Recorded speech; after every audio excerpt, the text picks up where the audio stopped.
Hello viewers, this is Just Fake Network TV, a place where you can get the latest information about Nigerian news and all the news in details. The federal government has approved what it's called safe reopening of schools nationwide in the next phase of the gradual easing of lockdown ordered to curtail further spread of COVID-19. However, only graduating pupils in primary schools, junior secondary school, and senior secondary school 3 will resume. Higher institutions, daycare centers, and other classes in primary and secondary schools apart from final classes will remain closed. The government has also lifted the ban placed on interstate travels with effect from July 1st, provided such journeys are made outside curfew hours. The chairman of the Presidential Task Force on COVID-19, Boss Mustapha, disclosed this at the daily briefing of the task force in Abuja on Monday. Mustapha, who is also the secretary to the government of the federations, had earlier in the day told State House correspondents that the mortality rate of COVID-19 had been low in Nigeria due to the age bracket of most of those infected, saying most victims of the disease were in the age bracket of 31 to 41 years. He spoke when he led members of the task force to brief the president, Major General Muhammadu Buhari, on efforts being made to curtail further spread of the virus. At the daily briefing, however, he said the government had approved the safe resumption of domestic flight in the country. He said the reopening of schools was meant to allow pupils in graduating classes resume preparations for examinations.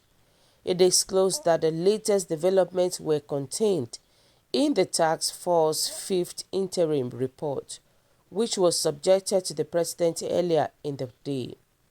He said Buhari approved the extensions of the phase 2 of the lockdown by another 4 weeks.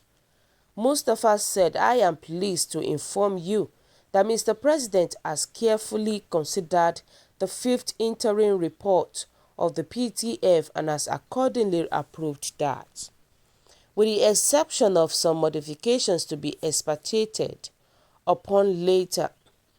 The phase 2 of the eased lockdown by extended by another 4 weeks with effect from Tuesday, June 30th, 2020 through midnight of Monday, 27 July 2020. Specifically, however, the following measures shall either remain in place or come into effect, maintaining the current phase of the national response for another 4 weeks in line with modifications to be expedited by the national coordinator. Permission of movement across state borders only outside curfew hours with effect from 1st July 2020. Enforcement of law around non-pharmaceutical interventions by state, in particular the use of face masks in public places. Safe reopening of schools to allow pupils in graduating classes resume in person in preparation for examination. Safe reopening of domestic aviation services are seen as practicable. Nationwide curfew remained in force. Giving further details on the latest development, the task force national coordinator Dr. Sani Aliyu said, "The current nationwide curfew will remain. We will maintain restrictions on mass gatherings and sporting activities. Domestic aviation service will recommence. Movement across state boundaries will be allowed but only outside curfew hours. Pupils in graduating classes, only graduating classes, primary 6, GSS 3 and XS 3 will be allowed to resume in preparation for examination." For the PTF list conditions for bus parks, according to him, transporters must adhere to guidelines that will be released by the Federal Ministry of Transportation. He explained that waiting passengers must maintain social distancing, adding that there must be temperature checks. If you are not wearing a mask, you will not be allowed entry to the parks and terminals. We also expect transporters to arrange for crowd control, buses must have a maximum of 50% capacity, he added. The PTF coordinator added that state governments would inspect facilities and confirm compliance as a precondition for resumption of interstate operations by transporters. Non-compliance with the guidelines will result in withdrawal of permission to operate interstate mass transit, he said. Federal government restrict movement in high-burden local government areas. Aliyu further said, for intrastate travelings, we will maintain the occupancy level for buses to 50% and 2 passengers for taxis, but we will restrict movement in high-burden local government area to essential travels only. This will be part of the hotspot strategies that will be introduced. He said companies' working hours must not violate the nationwide curfew hours from 10 p.m. to 4 a.m. Offices must maintain working at 75% capacity, Aliyu added. For hotels, restaurants and eateries, there is no specific change. Hotels must observe all mandatory non-pharmaceutical interventions.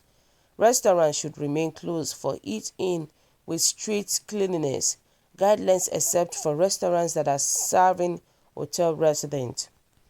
The PTF coordinator stated that gyms, cinema, event centers, nightclubs would remain closed, just as churches and mosques. He added that restrictions on recreational parks, communal sports would remain until further evaluations. The federal government says explains the partial reopening of schools, Aliyu said, for educational activities, all daycare, primary schools to remain closed until further evaluations.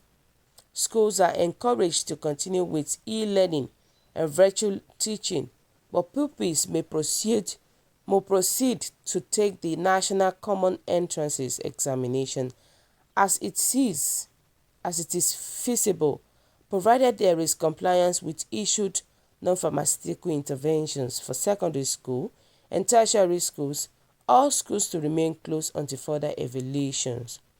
Wow, so guys, what is your own take about this?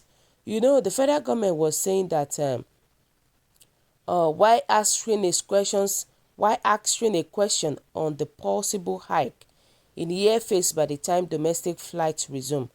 You know, Mustafa said the situation was inevitable. You know, he even said since profits remain the motivations for going into business and flying is not a social service, business owners would find a way of recouping their money. Wow. So guys, what is your own take about this? You know, I was hearing something that the government was talking about e-learning and virtual teachings. My question is that does the federal government ask everything, all the equipment it takes for e-learning in Nigeria? To me, I would say no, because the federal government does not have everything it takes to help the students. Trust me. Everything that it takes, the federal government does not have that. Definitely, with these guidelines, all these things will definitely affect students. Let us be realistic to ourselves. It will affect students in one way or the other, because Nigerian government does not even have anything that it takes to start e-learning or to start online teachings, in which other countries has been doing such. So definitely it will affect the government itself. Trust me. So guys, what is your own take? What do you think? Your comment is highly appreciated, and kindly drop your comment at the comment section. For those who subscribe, we want to say very big thank you. We say God bless you. If you're yet to do so, kindly press the subscription button below. And also please don't forget to press the notification button so that whenever we upload news, you will always be the first person to watch our latest news. Thank you so much. Have a wonderful day. Stay safe.